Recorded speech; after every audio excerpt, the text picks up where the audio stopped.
Welcome to Menopause Moguls Podcast, the Elevation Talk series with yours truly, Dr. Joyelle.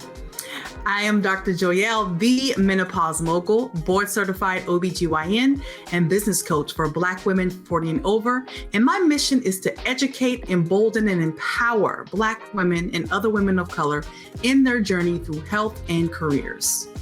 This is a space for Black women and other women of color to share their compelling trials and tribulations in their health and or in their careers and businesses. This is where we recognize the humanity of Black women and show how Black women continue to elevate despite midlife challenges and changes. So tune in to meet our next amazing guest. Hello, hello. Welcome back to Menopause Moguls Elevation Talks. Again, I have an amazing guest for you today. I'm going to introduce her first and then bring her to the stage. Dr. Suleika Just-Buddy Michel is a board certified OBGYN with over 23 years of medical and leadership experience. Over this period, she has delivered more than 4,000 babies and managed countless gynecological concerns. As the first African-American partner in her former OBGYN practice, she is a well-respected advocate of minimally invasive surgery and is one of the select few trained DaVinci robotic surgeons. When she realized that many Christian elementary and middle schools had no formal health education for students, she decided to create Wise Teens, a faith-based health curriculum specifically for preteen and teen girls in 5th through 12th grades. She's a best-selling author of the faith-based book, Wise Teens, which enlightens, empowers, and educates teen girls with information about their temples. Dr. Michel is also committed to decreasing health disparities for communities of color, which led her to co-found the MOCA OBGYN Alliance. This is a nonprofit organization that provides national and global access to culturally competent OBGYNs, serving as a conduit for the reduction of maternal mortality and negative health experiences, contributing to poor patient outcomes experienced by women of color. As a co-president of the Maryland Patient Safety Center Maternal Health Equity Project, Dr. Michel uses her expertise to reduce Black maternal health disparities, specifically in the state of Maryland. Raised in Philadelphia, Dr. Michel received a Bachelor of Arts degree in biology from the Johns Hopkins University in Baltimore. She returned to Philadelphia, where she obtained her medical degree from Hahnemann University School of Medicine. Dr. Michel completed her residency training in OBGYN at the Albert Einstein Medical Center in Philadelphia. She's a fellow of the American College of OBGYN and the American College of Surgeons. Her strong Christian faith has taken her abroad to Haiti and Kenya to share her medical skills, performing missionary work. Dr. Michel has been married for 26 years, and she and her husband are blessed to have a 21-year-old daughter and a 19-year-old son. Welcome, welcome, Dr. Michel. Hey, hey. Hey. So and I have to say, I'm so excited to have you. I have to also say that Dr. Michel's kids are also our kids because my children love her children. We love her children. And so Dr. Michel's really family. So just so y'all know. Exactly. But I so appreciate you coming on the podcast. Awesome. I'm so excited to be here. So excited. This is Yes. It's going to be fun. Just forgive us, y'all. We're going to probably do a whole lot of laughing because that's what we do. Exactly. But we're going to jump right in. I just want you to just kind of jump in and just share your story about your challenges with your blood pressure and how you use cycling to overcome them challenges and then ultimately made a pivot in your career. Yeah. So a lot has happened the past couple of years. A lot has happened. So I have been an OBGYN, as I tell everyone, since the 1900s. I've been doing it for a minute, right? And doing what we do takes a toll on your body. Just not getting adequate sleep consistently, just the hours, the stressors. I didn't really appreciate what it was doing to my body. I was just kind of working through the process because that was my normal. And I just felt like the way I was feeling was my new norm, and wasn't really thinking about, did it have to be my new norm, right? So I worked through all of that, went through all the stages of parenthood and having kids, bringing them to work when necessary if I didn't have childcare or if they were sick, and then they transitioned to being amazing athletes and busy with chauffeuring them and taking them to all of their practices and games and swim meets and everything, and still working full time. My husband also works full time, and we had assistance as well. I had help in the home once the kids got home after school, but it still was not. It still was not keeping my body safe from the effects of just not having consistent sleep and rest overall. So I started having issues with my blood pressure. So the first time it happened, it was I was ending my call, my 24-hour call, and I remember needing some type of caffeine. I'm not a coffee drinker, so I went and had a small can of, I think it was Coca-Cola. And shortly after that, I just had a severe headache. And I remember going to start rounds, and at the time we rounded between about 5 a.m. and 7 a.m. And I remember walking onto the maternity floor, and I lost the sense of, it's called proprioception. So I couldn't feel the floor. So I recall walking, but it looked like I was marching because I just really couldn't feel the floor. So I essentially was kind of marching into the front desk, and the front desk staff was looking at me like, Dr. What's wrong? And I said, my headache is killing me and I can't feel the floor. And so they put me into a room immediately, put a blood pressure cuff on me, and my blood pressure was like 220 over 120. And I remember looking over in the midst of my headache and thinking and asking, is that my blood pressure? Right. And they were like, yes. And so they put me in a wheelchair and wheeled me from that side of the hospital all the way to the other side of the hospital. The emergency room was on the opposite side of the hospital. And I just remember holding my head because my head was killing me, and got over there and began a whole workup. They imaged my head, CAT scan of my head, and wanted to give me blood pressure medications. And I said, just give me 2 hours of sleep. Just give me 2 hours before you all start pouring medications and whatever. And to this day, they have written in my chart, non-compliant, physician refuses medications. How dare you be non-compliant? Exactly. Right. Who, me? You know, physicians are the best patients, right? Right. So, but I slept, and when I woke up, my blood pressure was better. But I did follow up with my primary care doctor because that number scares the daylights out of me, that initial blood pressure measurement. And when I got to the doctor's office, my blood pressure was normal. So he was hesitant to place me on blood pressure medications because you don't want to do that for normal blood pressures. And so over the next few years, sporadically on call, it was always when I was on call, situations like that happened where my blood pressure would just spike. I would have a severe headache.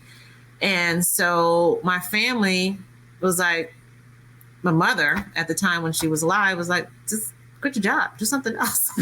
I was like, Ma, I have kids. Exactly. Quit my job. Like, wait a minute. How do you do that? What does that look like when you have, you know, your children in, you know, a Christian schools, and, you know, you have a house, you got a mortgage that, you know, at the time, you know, I was, you know, we were both contributing to. And so I just felt like I couldn't figure out what that would look like. And the situations with my blood pressure kept just coming closer together. And so I started cycling and became a road cyclist pre-COVID. Got a road bike, and I don't know if a lot of you are familiar with the different types of bikes, but road bikes have very skinny tires as opposed to gravel bikes and trail bikes and so forth. And when I got my bike, I remember my husband saying, well, what are you going to do? Get a road bike? You should get a hybrid so you can ride on both. And I'm like, I'm not riding on gravel. I'm going to ride on the road because I don't want to fall. I don't want to be on dirt or rocks or anything. So I invested in this road bike and just started riding. And I found that when I rode, my blood pressure was better. And, but I needed the time to ride, right? If you're working full time, you're taking call, And sometimes it would be 6 days consecutively, unless you had a call day. We were off the day after call. But at one point for work, I was up. It was actually October of 2021. It was around the 29th of October. And I was up at night, close to midnight, just charting, closing those charts, going through messages and everything. And I started having this massive chest pain and abdominal pain that brought me to the floor. And I ended up having to call the ambulance, and I was taken from my home by ambulance to the hospital and had to have a complete workup. Blood pressure was up as well. And while I was there, while I was on the floor of my house, I thought I was dying. So I made this, get in those situations when you, God, I promise this time, this time, I'll make a change. Right. So, but I honestly thought I was dying when they got here. I was like, I've got kids. I need to be around for my kids. Something was wrong. I got to the hospital and had the workup. And I literally was in the hospital calling the office saying, hey guys, so I think I'm gonna have to cancel my morning patients. I think I'll be able to do the afternoon patients. I'll start at 1 instead of 8. Can we just stop right there? Did y'all hear that? But I totally can see that for you and for me, right? I was almost dying at home. However, I think I'll be able to come in for the afternoon patients. Right. Like what? Right. All right, go ahead. Exactly. And then one of my colleagues called and said, girl, where are you? And I said, I'm across the street in the emergency room right now with my husband. And she's like, we're canceling your day. And so let me have you all understand the lens that I was looking through. I was looking through my patient's lens. Because there are patients that wait 3 months to see me.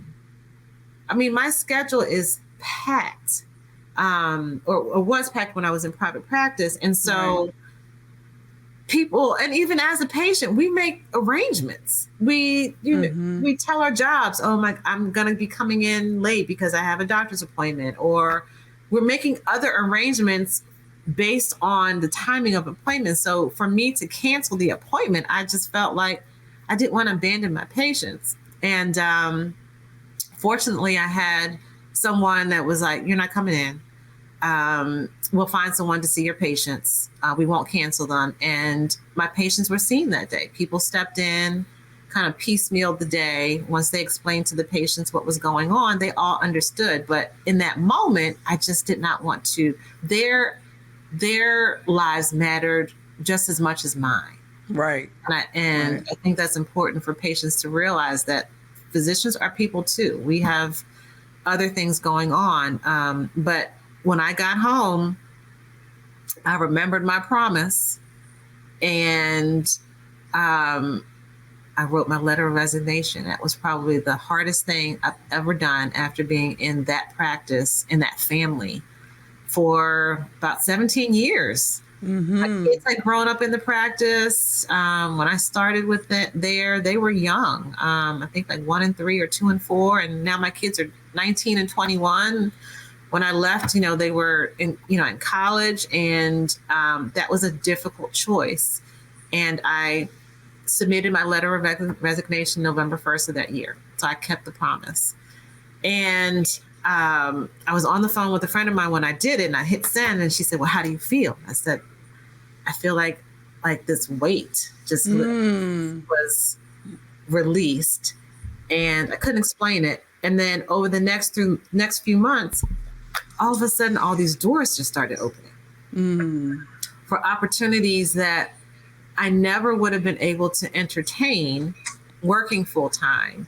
Right. And it also allowed me to leverage my medical expertise and my medical degree in ways that I never even thought were possible. And so as I was transitioning from the practice, what I was explaining to my patients was like, it was almost when I decided to make that transition, it was like me stepping out of the boat onto the water, looking down, and God was like, no, look up. I got you. Focus on me. Don't worry about the water. Focus on me. I got you. And then consulting opportunities started opening up. And then I was introduced to being a travel doc, something I never even entertained in the form of being a locum tenens. And it has changed my home life.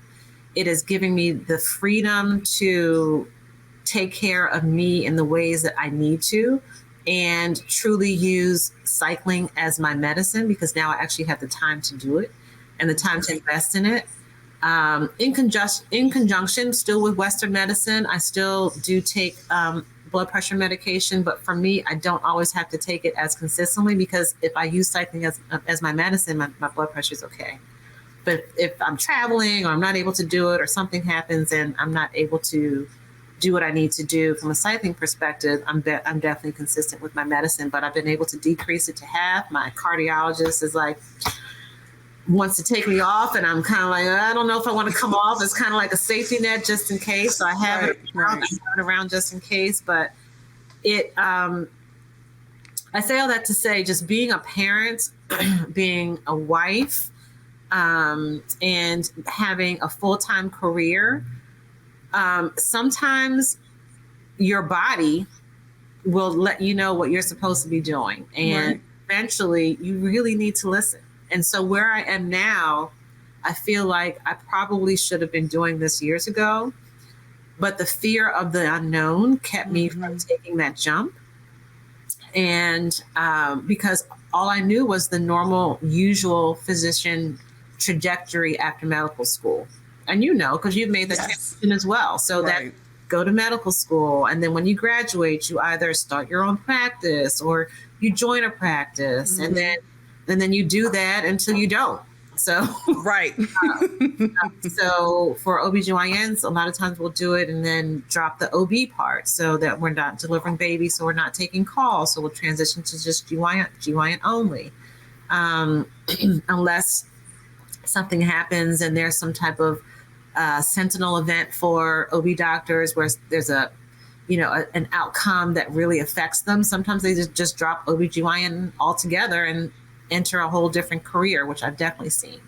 So for me, it has been eye-opening. And as a mentor to pre-med students, I help students who are applying to medical school. I help them with their medical school application. I edit.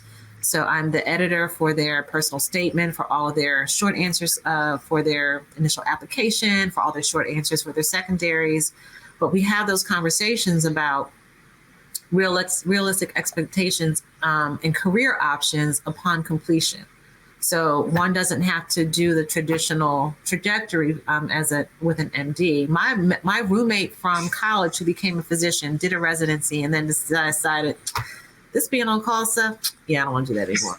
So she finished residency and never took call ever again, and went into administration, leading multiple practices and so forth. So there are definitely a lot of other options to kind of have a more normal life, right.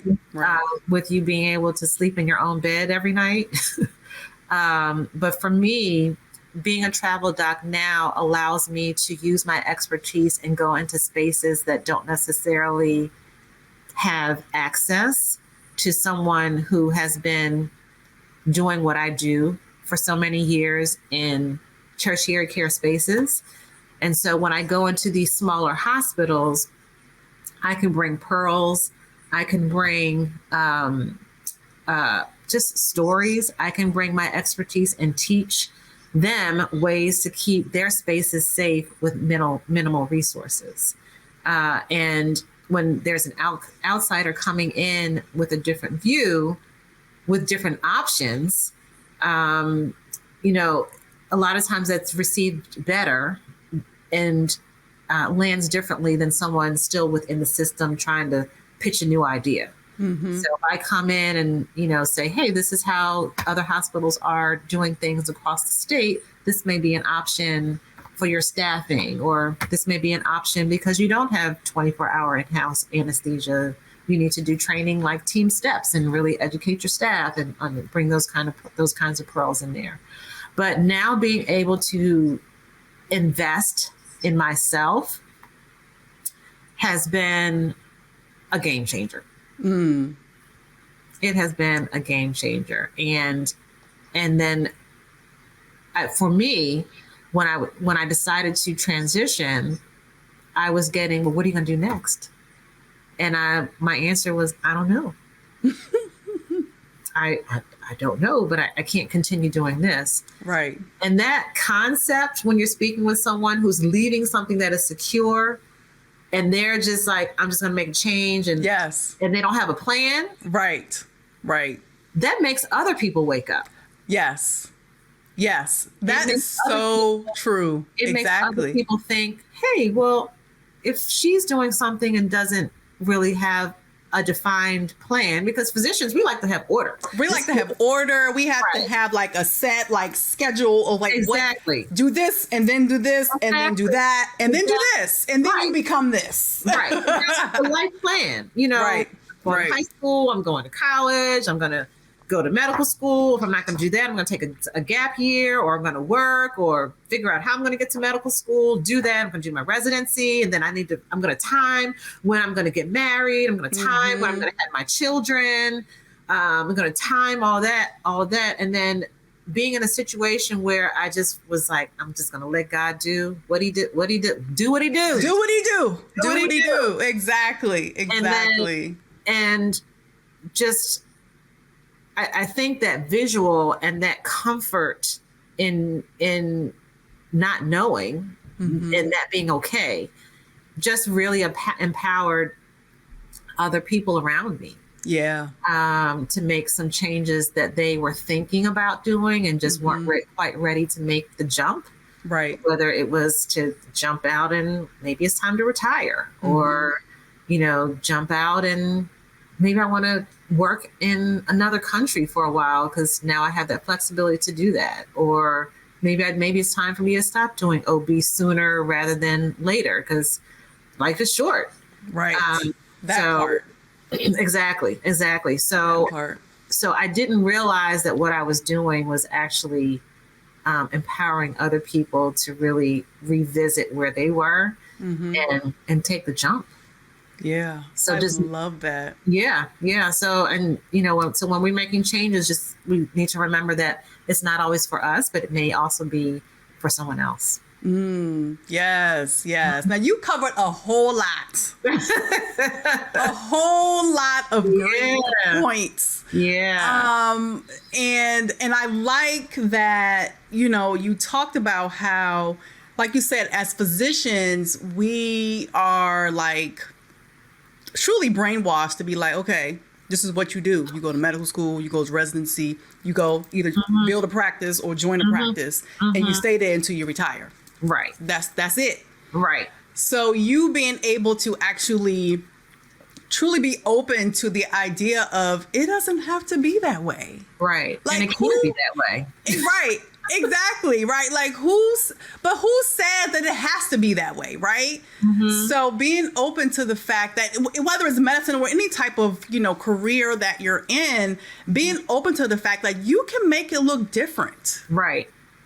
And be okay with that. Right. And like you said, there's definitely going to be uncertainty like all the time. And that's just what it is. God only knows. Right. Like God only knows what our next step is. But so as we're walking and stepping, we have to trust him for him to show us, like, okay, I want you to do this next. And then listen. What's happening. So my fear, and the fear that many people have when they're transitioning to another chapter, right, or they have a vision of where they want to do, they want to do something different, is many times it's financial.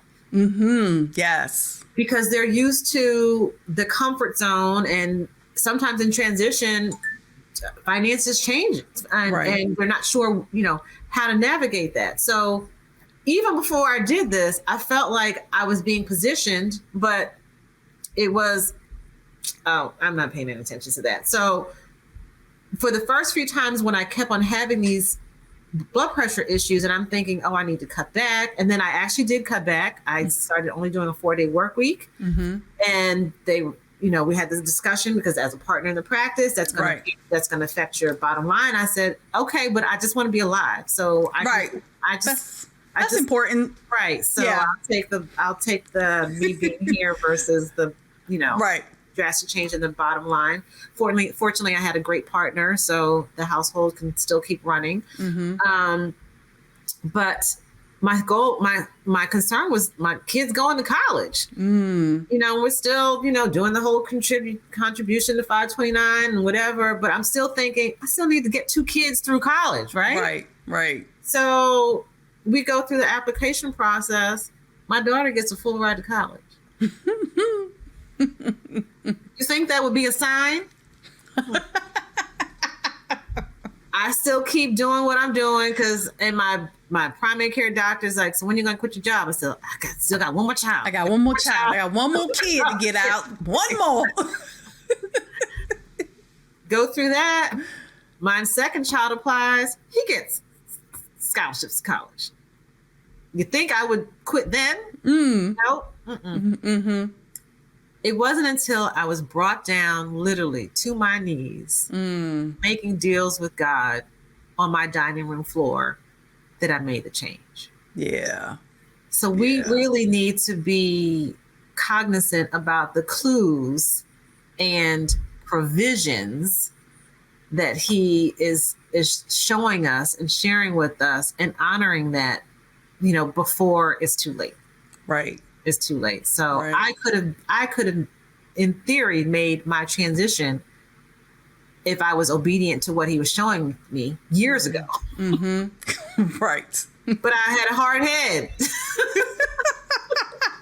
But not only a hard head, as a woman, as a Black woman, as a mom, as a wife, like we have this like innate responsibility and pressure to be like, I gotta be this so I can take care of my people. Right.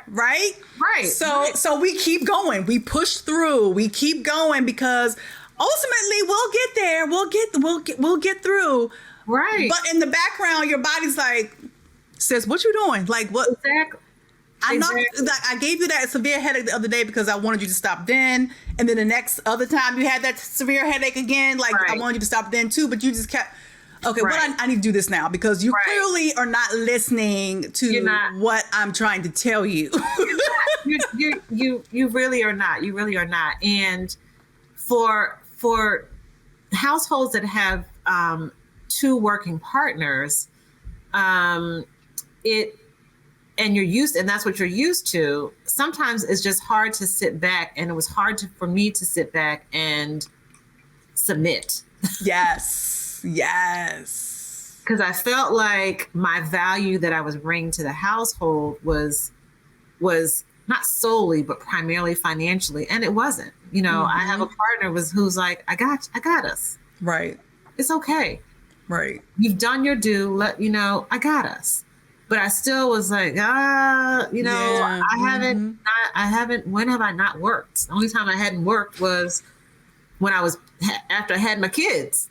Right. I started babysitting at 13. That was just my thing. And, he basically said, it's time for you to take some time off. Yeah. Yeah. And me being able and given the space to own a rest. And now have the time to support him. Now he's able to take off and do the things that I really think God just had planned. Right. But I was just so busy doing some other things, I wasn't able to pour in other areas, including my husband. Right. And now I'm able to do that, and he is really soaring.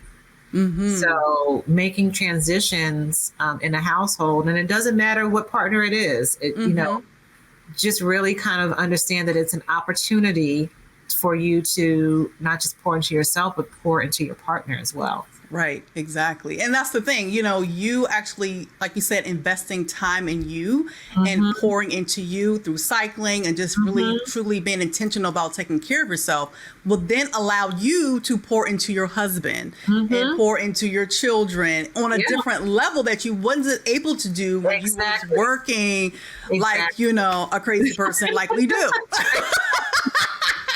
Exactly. And I don't think a lot of people understand what OBGYNs do. I mean, I think patients understand after they have babies when we've delivered the baby one morning and they see us the next morning and we're like, we never left. Right. We've been here for 24 hours. We never left, and I haven't been asleep for 24 hours. Right. A lot of times. Right. Exactly. Right. Exactly. So, but I think that, this next generation is really having a significant voice in trying to strike some semblance of a balance between work and play and just work and just self-care. And so my hope is that the number of hours that we're working consistently will change, and that will be not just in a bubble, but a national trend. Because when we did residency, we would work 24 hours and then work the next day. Exactly. In clinic. Yep. So, and sometimes did surgery. Right. So was that the safest thing? Probably not. And that's probably why they decided that, hey, you're not going to work after 24 hours. And even we decided that we're going to have that day off after being on 24 hours. But even switching to potentially 12-hour shifts consistently for some practices, or not having to take call. There's some practices now that solely do office work and surgeries, and they hire or partner with other groups that do the night call, just so that they don't have to do that, so that they're not working 24 hours. So I'm hopeful that this generation will be able to change the norm in that respect, and then that way they may or may not get burned out as soon, right? As some of us are now.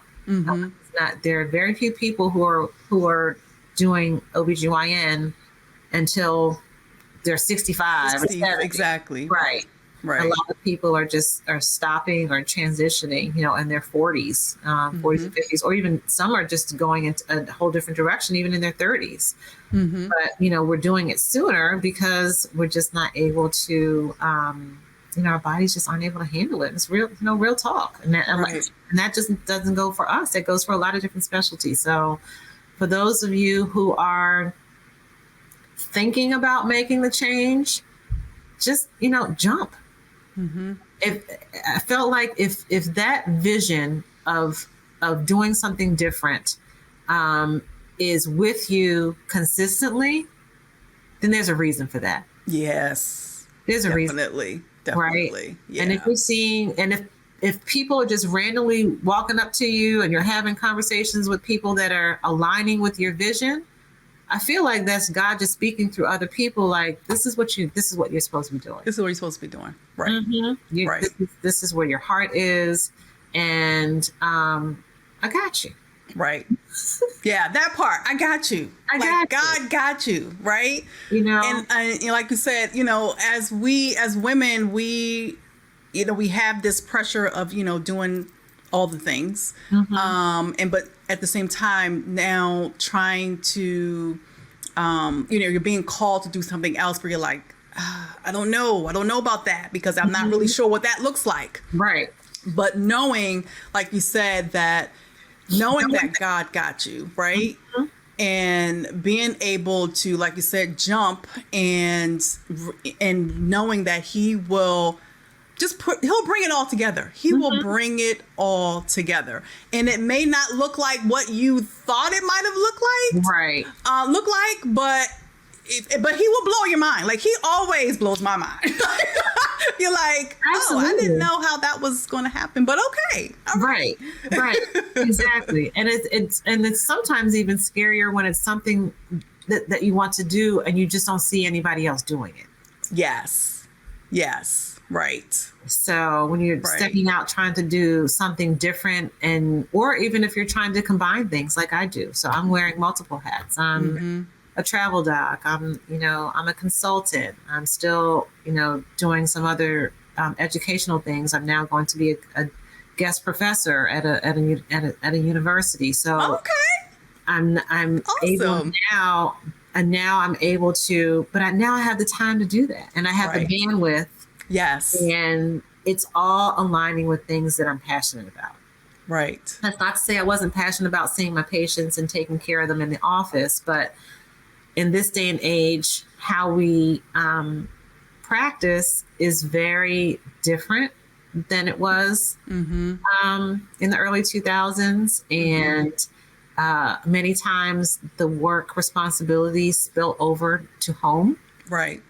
And it kind of takes away potentially of the home experience. But things need to get done. That's why I was up doing my charting at midnight. Because things needed to get done. So, but it's make the change. Go for it. Yeah. And I think it's important for us to also know that it gives ourselves permission to just continually evolve. Right? Our bodies are evolving. Our beliefs about ourselves are evolving, and be okay with, we have different seasons in life. Right. This season, I was the, full-time OBGYN. Now I'm an entrepreneur. Now I'm a guest professor. Like all these things, give ourselves permission to be like, okay, I was that then. Right. Now I'm this now, and I'll probably evolve into this, the next thing. Right. And be okay with that. Because I think we a lot of times get tied to or bound to this one thing that we've been doing for so many years. So many years we've been training for this. And now you want to leave? Like, what are you doing? Like, what are you doing? Right. Because it's safe. Right. That part too. Right. Because it's safe. Right. So for me, when I think about that safety and stepping out of my comfort zone, I'm just grateful that I was able to find something else to kind of keep me on track with taking care of me and forming a complete cycling village. Yes. Here in Maryland. And I have to say, y'all, she also did a century ride where she rode a bike 400 miles. I'm like, who? Times. Exactly. I'm like, who does that? Like, I don't know anybody but her who did. I'm like, that is amazing. So it's funny because we're in Maryland. And so 100 miles is the equivalent of riding from where we are in Maryland to the Philadelphia International Airport. I'm from on a bike. Yeah. On a bike. Yeah, I'm going to stick to my Peloton. That's what I can do. It's, but when you surround yourself with other people who are also intentional about taking care of their bodies, and everyone doesn't have to be a size 2. We're all different shapes and sizes, and different cycling levels. There's some racers, and then there's some who are beginners, and there's some who are in between, who are kind of like me, who are just enjoying the process of cycling. It's just nice to have that outlet and finding something that is allows me to be mobile, and also doing something that I enjoy. Because a lot of people exercise, but they hate it. Right. They just, I can't see. I know I need to do it. So the idea that I've actually found something that I truly enjoy, and it actually is helping me. And the reason that I think it's helping me, I have no scientific proof, but the reason that I think it helps me is because I am a sweater. I sweat a lot. So many times when I finish my rides, I look like a crack addict. Like I've got salt, like a beard of salt. It's on my arms. It's on my legs. Right. People have to say, so you go, wipe. and you wipe it and it's like powder. It just comes off. Right. So now, doing this for years, I have wipes, face wipes. So we all wipe our face afterwards. But I really feel like my body purges so much salt that it drops my blood pressure. And I'm not able to have that same effect when I do other forms of aerobic activity. So if I go to the gym and I sweat on the elliptical, or I sweat even on a Peloton or with strength training, I still don't have that purging of salt effect.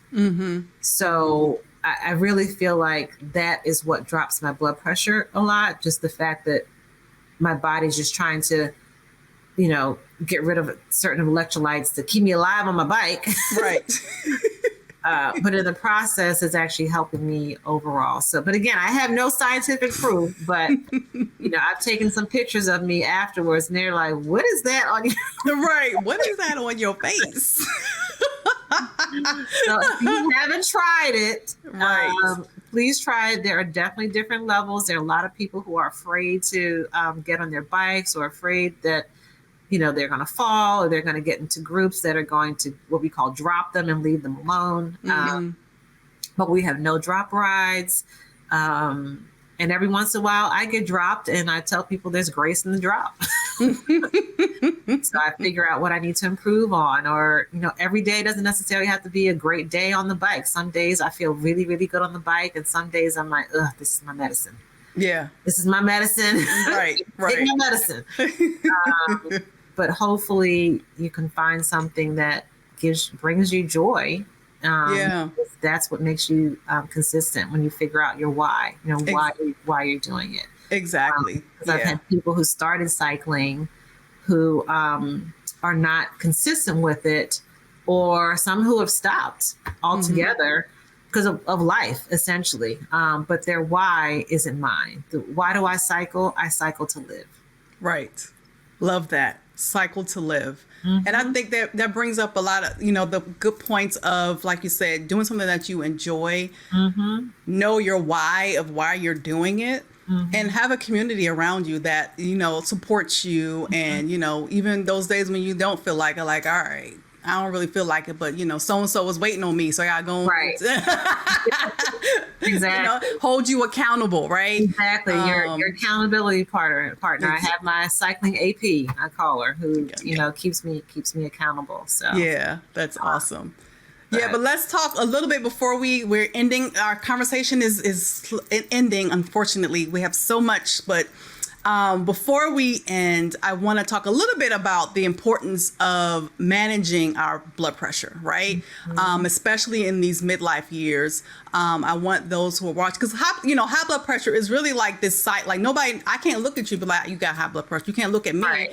I had high blood pressure. I was fortunate enough to be able to get off medication, but you don't know that you really have it until something, can happen. And you're like, okay, what the heck? So with blood pressure, I want women to first know the definition of high blood pressure. They changed the guidelines. So it used to be if it's above 140 or 90. Now it's above 130 over 80 is when you're considered to be, stage 1, high blood pressure. So can you talk just a little bit about, why managing your blood pressure, especially as perimenopausal, menopausal, postmenopausal women, in regards to that? Yeah, well, that our bodies go through a lot of changes, And so for many women, that may be fatigue, just not wanting to move, not wanting to exercise. It could be weight gain. And many times the weight that we gain is in our stomachs during menopause. But also we're multitasking. So a lot of us aren't taking the time to even go to the doctor to be checked. Right. And then sometimes when we go to the doctor, we're in denial. Oh, it was high because I ran up the steps because I was late to the appointment. Right. Oh, it was high because I just came from work and they were stressing me at work. Oh, it was high because I didn't get sleep last night. And so they're in denial, and then they're not doing follow-up. And long-term uncontrolled hypertension has effects on everything from head to toe, Right. from memory, vision changes, cardiovascular changes. It can affect a lot of things, and it can also go from 0 to 100 very quickly, as it did when I was on call. Well, fine 1 minute, extremely high another. And you don't want to be in a position where you're having those fluctuations, because all of us don't survive them. That's why they call it the silent killer. Yes. Right. So it's really important that if you're hypertensive in your doctor's office, get a blood pressure cuff and agree with the blood pressure cuff. If it says it's high, don't say, "Oh, it was just a blood pressure cuff. My blood pressure isn't normally that high." It's high. Right. It's probably high. And don't be afraid to try to, a lot of people want to avoid medications, but don't be afraid to get started on them, because as you, in your situation and in mine, many times once you get started, it's not necessarily a lifetime sentence. Right. There are other things that you can do to potentially get off the medications or decrease the dosage of the medications. And a lot of that is lifestyle changes, decreasing stressors, diet changes. Diet changes are huge. And combining other forms of activity, exercise, those kinds of things. But there are also some other holistic things we can probably talk about even in another podcast, things that are not traditional Western medicine that can contribute to decreasing your blood pressure. But don't be in denial. Don't be in denial. And that goes for our men too, because a lot of men don't want to take medication because they're afraid it's going to inhibit their libido or their, ability in the bedroom or what have you. But there are medications that are out there that have limited to no effects. And if that happens, change medications. Don't stop your medications. Right. Stopping the medications doesn't make your hypertension to go away. Right. It makes it worse. So don't just stop the medications. Really try to find a primary care provider, and even a holistic provider that you can work with to get things under control. But don't be in denial. Right. Don't Definitely, like you said, pay attention. High blood pressure is one of the major risk factors for cardiovascular disease, which is #1 killer of women, especially Black women. So it's very important for us to pay attention to our bodies, listen to our bodies, so that we can live. Listen to live. Exactly. How about that? Listen to live. Yes, I'm feeling that. Exactly. I definitely felt that. All right. Well, let's go on to these rapid fire questions, my dear. Okay. All right. So, is there anything that actually you're doing new that you want to? There's an offer that you're offering, or something that you want to share with the audience that someone may benefit from? Anything that I'm offering new. So I'm in the process of relaunching my Wise Teens project. So Wise Teens is faith-based health education for teens, where I educate and enlighten and empower teen girls and boys with information about their bodies in a safe space. And I started that, as Dr. Joyelle mentioned, because my kids' Christian schools had no health curriculum. And so they were learning their health from the male gym teacher who, to them, appeared a bit uncomfortable having discussions about menstrual cycles with the girls in the classroom. So I started this program, but it has evolved because my kids are now in college. So I started the program because they were in middle school, but now they're in college. So now I am transitioning and expanding to college students so we can have those hard conversations. Awesome. Regarding health in general, but regarding relationships and how things get intertwined in those relationships in college. So I will be a guest speaker at Bowie State University in the next couple months, teaching about and having discussions about consent. There were situations in college, my kids' college, where consent wasn't there, and the female partner left the sexual situation feeling assaulted Didn't share that with the male. And so the male went on and did it again with someone else, not because they weren't told that what they did was incorrect. And it was all because they weren't able to read cues in the moment. So they're engaging in adult activities, but not able to read adult cues. Right. So now we're having those discussions coming up. So that's the next thing that I'm going to be doing.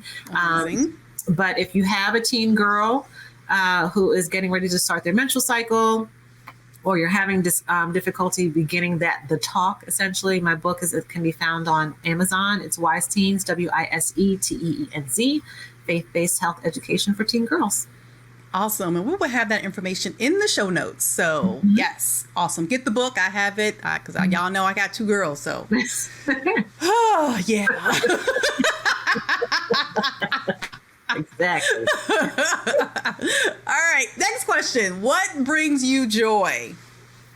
What brings me joy? There are a few things that bring me joy. One, seeing my kids mature into some amazing young adults. They're very different. And being able to encourage them in their passions.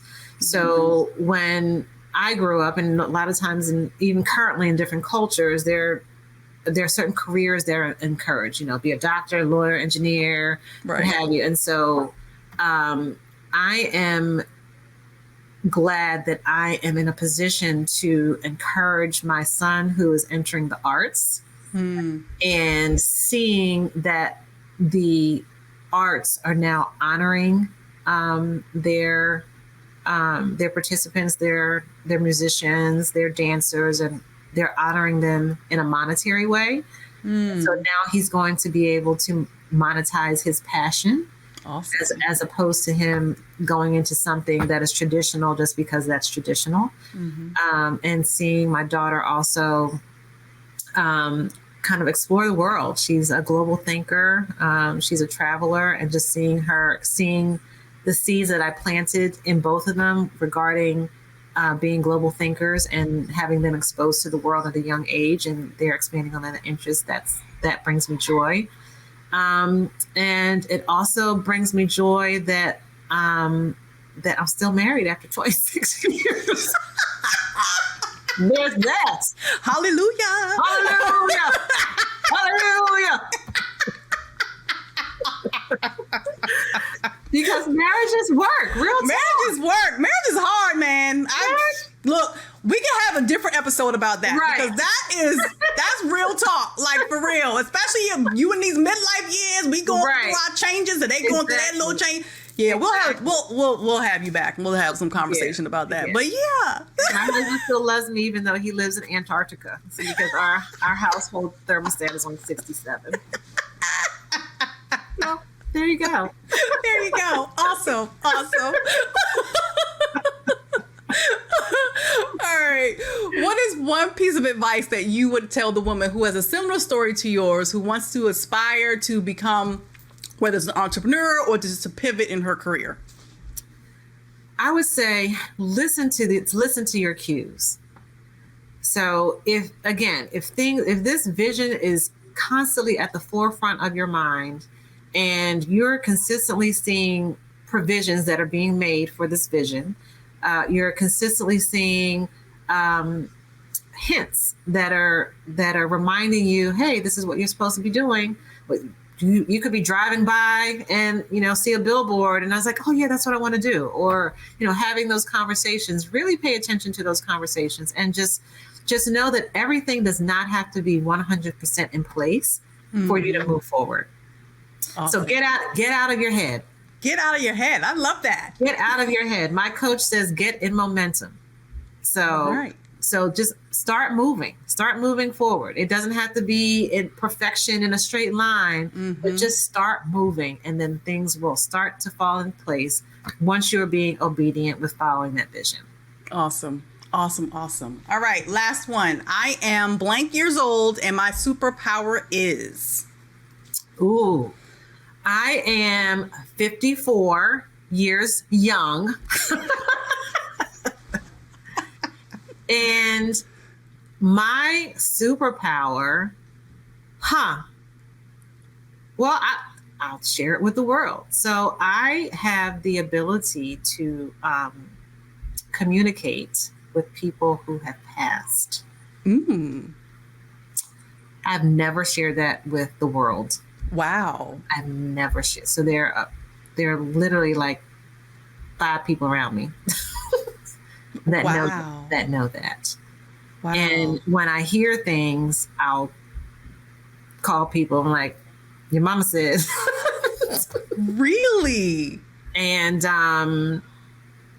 it's not necessarily even people that I know. And so they will show up, and yeah, it's a thing. So I initially tried to kind of turn it off. But now I just, whoever shows up, I'm like, hey, what's up? What's the message? What's the message? And it's not even, sometimes I can actually hear them, which actually freaks them out. Because they're like, you can hear me? I'm like, yeah, I can hear you. Or I actually see words. It's almost like messages that come from them. And I actually see my messages from God, like they'll be typed out. Or I'll be talking to someone and I'll see it on their chest. So in the middle of the conversation, I'll be like, so I'm supposed to tell you that really? To something, period. And wow.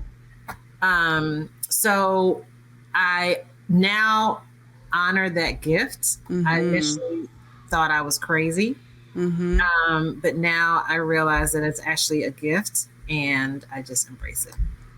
That is awesome. Well, thank you for sharing it first on the Menopause Moguls podcast. There you go.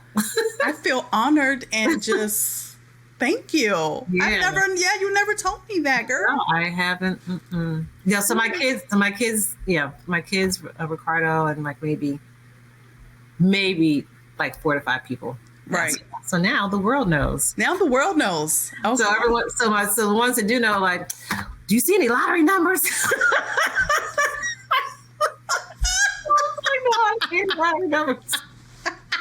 No lottery numbers. No lottery numbers. Otherwise, Sorry. I would have won, right? Right. Exactly. Exactly. You know, no. It's not always for that type of vision, right? Right. That's awesome. Well, thank you so much, sis. I really appreciate you. I love you. Love you too. And we'll definitely have to have you back because you know, we have so much that we can cover. Yeah. And I didn't have to use my fan. Actually, yes. I take it back. Sorry. See, we are ending the podcast episode. See the glow starting? Those of you who are watching here on YouTube can see Dr. Suleika has now activated the fan because of you know what. So it's a situation. No shame in the fan. No shame in the fan. I have colors. one. Yes, exactly. I have a pink one. I should look. I have my ceiling fan on, so I do have a fan on. So I get it. Those of us who are watching and, listening, we get it too. Right. So love it. Yeah. Well, thank you so much. All right. And yes, we'll definitely have you back. Okay, we'll do. All right. It's been a pleasure. All right. All right. Take care. Bye, everyone. Oh my gosh. Wasn't she amazing? She is, like I said, she's definitely family. I love what she is doing, how she has transitioned from where she was to who she is and what she is doing now. It's just been beautiful to watch her just excel and do different things as she has transitioned in her career, just in her life in general. So those of you who are watching as women of color, as Black women, just know again that you are enough to do anything you are being called to do, but also remember to listen. Listen to your body as you are making these transitions because your body will tell you what your next step is. Until next time, thank you for watching. I'll see y'all next time. Sending love and light as always. Take care.